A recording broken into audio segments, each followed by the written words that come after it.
চলেন বিয়ের কয়েকটা বেনিফিট শুনি। কয়েকটা না, আজকে সকালে আমার সাথে যা যা হয়েছে আমি ওইটাই বলবো আপনাদের। সকালে ঘুম থেকে উঠছি, ওঠার পরে ওয়াইফ দেখি কি আমাকে রেখে সে চলে গেল। 5 মিনিট পরে দেখলাম যে নাস্তা নিয়ে আসছে।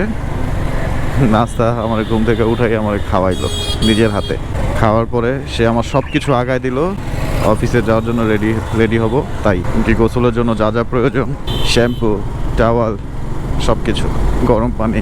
এখন যারা যারা অনিচ্ছা প্রকাশ করে, ওরে ভাই রে ভাই এটা কি আবার সে ভিডিও করতেছে, বাহ, যারা বিয়ের জন্য অনীহা প্রকাশ করে শুধুমাত্র এই কথাগুলো তাদের জন্য। আর বাকিটা তো পরে রাত্রে হবেই। যেমন সন্ধ্যা 7টার পরে আমার ওয়াইফ আমাকে ফোন দিয়ে বলে যে কি খাবা, যদি বাসায় ওই সব জিনিস থাকে সে অবশ্যই রাইদা দেয়, আর যদি বাসায় তেমন কিছু না থাকে, যা থাকে ওইটাই আমার জন্য ভালোভাবে রাধা দেয়। এর থেকে বড় বেনিফিট কি ভাই? রুমের থেকে ওইটা খাবার, রাত্রে বাসা যাওয়ার পর সেবা যত্ন, আবার খাবার, তাও আবার বউর হাতে খাবার। এখন যারা যারা বিয়ে করতে চান না বা বিয়ে করেন নাই, এখনো বয়স হয়ে গেছে 22, 23, 24 করে ফেলেন। আমি একটু দেরিতেই বিয়ে করছি, আমি মনে হয় 27 বছর বয়সে বিয়ে করছি, যেটা আমি বিয়ের পরে বুঝছি যেটা আমার আরো অনেক আগেই করা উচিত ছিল। বর্তমান সমাজের যে অবস্থা, বিশেষ করে বাবা মারা চাইলেও বিয়ে দেন, কেন দেন আমি জানি না। সবাই মনে করে যে এস্টাবলিশড হয়ে বিয়ে করা উচিত। আরে ভাই, বিয়ে করলে যে আপনার সন্তান তাড়াতাড়ি এস্টাবলিশড হবে এটা কেউ বুঝে না, এটা বুঝতেও চায় না। কেন বুঝতে চায় না জানি না, কারণ যখন একটা ছেলে মানুষ বিয়ে করে তার 50% স্ট্রেস কমে যায়। ধরেন আমরা 25, 26, 27, 28, 30 বছর পর্যন্ত পড়ালেখা করি, এর মধ্যে আমরা বিয়ে করি না, কোনো কাজকর্ম করি না, বাবা মার হোটেলে খাই, বাবা মার হোটেলে পড়াশোনা, বাবা মার হোটেলে সবকিছু।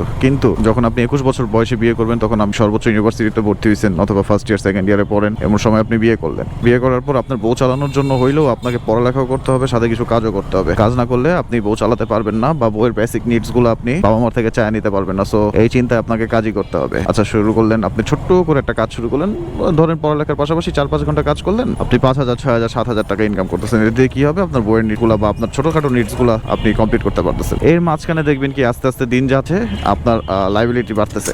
লাইবিলিটি বাড়ার কারণে কি হবে? আপনার কাজের প্রেশারটা বাড়বে, কাজের প্রেশারটা বাড়বে, টাকা কামানোর একটা ইন্টেনশন আসবে। সাথে দেখবেন কি যে যখন আপনি টাকা কামানোর ইন্টেনশন যত বাড়াবেন, আপনি বাসা যাওয়ার পর দেখবেন কি আপনার বউ আপনার জন্য স্ট্রেস ফ্রি হয়ে দাঁড়াবে। ধরেন আপনি অক্লান্ত পরিশ্রম করলেন সারাদিন, অল্প বয়স, তখন দেখবেন কি আপনার ওয়াইফ আপনাকে ওই অক্লান্ত পরিশ্রমের জন্য যে পরিমাণ সেবা করতেছে, এটা সমান সমান হয়ে যায় আগের মতোই। আগে যেমন কিছুই করতেন না, বাসায় থাকতেন, আরে রিক্সারে, তখন ওইটা সমান সমান হয়ে যায়। আপনি বেশি পরিশ্রম করছেন বিয়ের কারণে, ওই পরিশ্রমের একটা সেবাও পান। আপনি তখন পরিশ্রমও করতেন না, সেবাও পাইতেন না, এখন আপনি পরিশ্রম করতেছেন, বিয়ের কারণে সেবাও পাচ্ছেন। ভাই আমি বলি সবকিছু সমান সমানে চলে, আর রিজিকের মালিক আল্লাহ, এটা আই হোপ সবাই জানে। এটা সবাই বিশ্বাস করে, বিলিভ না করলে দয়া করে আমার ভিডিওটা দেখে চলে যায়, কোনো সমস্যা নেই। রিজিকের মালিক আল্লাহ, যে যার রিজিক জন্মের আগে থেকেই নির্ধারিত করে নিয়ে আসে পৃথিবীতে। তো যারা ভাবেন যে এস্টাবলিশড হয়ে বোরে খাওয়াবেন কি, বোরে পড়াবেন কি, আরে ভাই তোমার পড়ানোর চিন্তা ভাবনা তোমার করা লাগবে না। এই চিন্তা ভাবনা আল্লাহ অনেক আগে করে রাখছে। কপালে থাকলে খাবে, না থাকলে খাবে না। শুধুমাত্র মাধ্যম থাকবো আমরা ছেলেরা, যে একটা মেয়ের ভরণ পোষণ কিভাবে করা যায়। ওকে, এবার বলি, ধরেন আপনি একা খরচ করতেন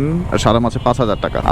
5,000 টাকা পাওয়ার পরেও আপনি অযথা খরচ করে ফেলাইতেন, কি করে ফেলেন। বিয়ের পরেও আপনি 5,000 টাকা ইনকাম করেন, কিন্তু দেখবেন কি ওই বিয়ের পর ওই 5,000 টাকা দিয়ে দুইজনেই চলতে পারতেন। কিভাবে জান? ওই টাকার উপর একটা বরকত চলে আসে আল্লাহ। ওই বরকতের কারণে ওই 5,000 টাকা হয়ে যায় 10,000 টাকা। মানে ফিজিক্যালি 10,000 না, 5,000ই থাকে, কিন্তু ওইটা হয়ে যায় ডাবল, কারণ ওইটা দিয়ে আপনারা দুজন চলেন। যেমন আমি আপনাকে আরো একটা উদাহরণ দিই। ধরেন আপনার কাছে আছে 20 টাকা, আপনি একা, আপনি এখনো বিয়ে করেন না। এই 20 টাকা দিয়ে আপনি 1 কেজি আপেল কিনতে গেলেন। 1 কেজি আপেল কিনতে যাওয়ার পরে ওই 20 টাকায় আপনি একটা আপেল পেলেন। এতে কি হয়েছে যে ব্যবসায়ী থেকে আপেল কিনতে গেছেন বা যে ফলের দোকান থেকে আপেল কিনতে গেছেন, তখন ওই ফলের দোকান আপনার থেকে একটু বেশি লাভ করে দিল। কিন্তু বিয়ের পরে কি হবে জানেন? এটা একদম আমার বাস্তব অভিজ্ঞতা। বিয়ের পরে কি হবে জানেন? ওই 20 টাকা নিয়ে গেলেই আপনি 2টা আপেল কিনতে পারবেন। কারণ হচ্ছে আপনি এর আগে যে ব্যবসায়ীর কাছে গেছেন ওটা উনি অসৎ ছিল, আপনার থেকে বেশি টাকা রাখতেছিল। কিন্তু এর পরে যে ব্যবসায়ীর কাছে আল্লাহর অলৌকিক ক্ষমতার কারণে ওই পরের ব্যবসায়ী একটা সৎ ব্যবসায়ী, অল্প কিছু লাভ করা ব্যবসায়ী, সো সে আপনাকে 2টা আপেল দিল। এটা হচ্ছে আধ্যাত্মিক, এটা আসলে বলে বোঝানো যাবে না। অনেকে হাস্যকর মনে করবে আমার এই কথাগুলো, কিন্তু ইটস ট্রু। এটা আমি নিজে প্রমাণ। অতীব জরুরি তথ্য দিচ্ছি, বিয়ে করে ফেলেন। আর বিয়ে না করার জন্য যে জিনিসগুলো আছে, এটা আমি নেক্সট কোন একটা ভিডিওতে বলবো, যে এই কারণে আপনি বিয়ে না করেন, সমস্যা নেই। কিন্তু আমার মতে বিয়ে হচ্ছে একটা বেস্ট জার্নি লাইফের, যেটা আপনাকে আজকে না হোক কালকে করতে হবে। সো আপনি আজকেই করেন, আর আপনি যা করবেন আপনার কোনো প্রকার ল্যাকিংস হবে না। আপনার কাজের প্রতি ল্যাকিংস হবে না, ওটা স্মুথলি আগাবে, আরো ফ্রিলি আগাইতে পারবেন, স্ট্রেস ফ্রি আগাইতে পারবেন। কারণ আপনার খাওয়া দাওয়া সবকিছু দায়ভার নিবে আপনার ওয়াইফ, আপনি আপনার কাজ করে যাবেন।